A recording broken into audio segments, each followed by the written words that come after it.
Since 1955, there has been a long history of civil war fought between the Arab North and the African South. Today, the people that live at the borders of Sudan and South Sudan once again face the specter of war. Religion, race, and economics have contributed to the past conflict. Today, these issues have culminated over one of the most important revenue generators for both of these countries: oil. Even after South Sudan seceded from Sudan in July 2011, issues over oil remain unresolved between the two countries. This is due in large part to the fact that the vast majority of Sudan's former oil fields now lie within the borders of South Sudan.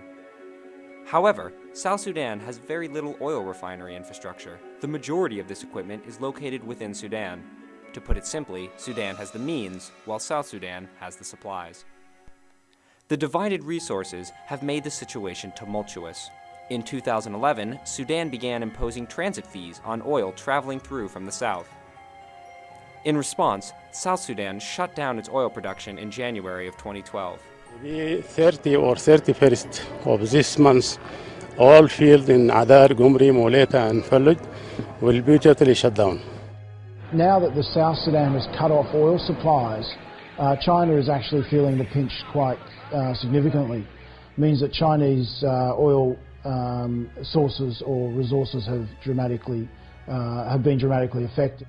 Unfortunately, the conflict escalated and the South Sudanese forces began occupying the oil-rich border town of Hegleg in April 2012.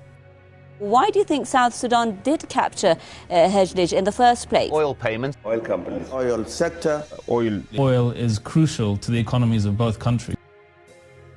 Sudan perceived this occupation as an attack on its border, which in turn resulted in a number of skirmishes between the two nations. The ongoing violence raises fears the two countries might vault into full-scale war. On September 27th, President al-Bashir of Sudan and President Salva Kiir of South Sudan signed an agreement to resume the flow of oil. There remain two fundamental issues that are still unresolved: the disputed and claimed areas, plus the borders.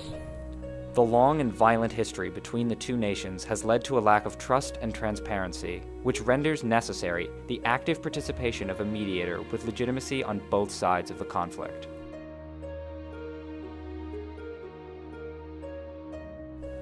With its growing population and dependence on oil, China is a major buyer of Sudanese petroleum.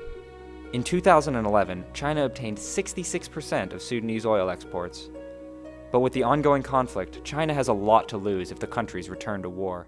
80% of the oil concessions for the development of petroleum in Sudan have been held by firms and by state agencies from the People's Republic of China. Beijing has found itself attempting to delicately balance its support for the oil-rich nation of South Sudan and its bitter foe and China's long-time ally, Sudan. China's likely to, in the short term, to focus on encouraging both sides to end hostilities and return to the negotiating table. China's unique position as a principal investor in both countries should be applied as a catalyst for reaching a more permanent agreement for border demarcations and oil transit fees. We are the only country that can have leverage. Not even United States have leverage on Sudan.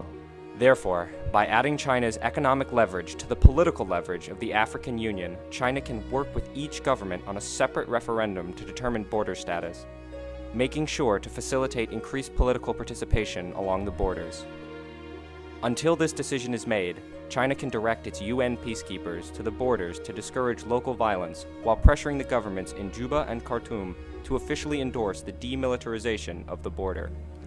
China should outline the necessary steps to increase domestic transparency, therefore ensuring the proper management of their investments, while promoting each state's legitimacy in the eyes of the other. By employing such economic leverage, China can pressure the leaders on both sides to actively promote peace building, thus ensuring a conflict-free future and the stability of China's energy supply.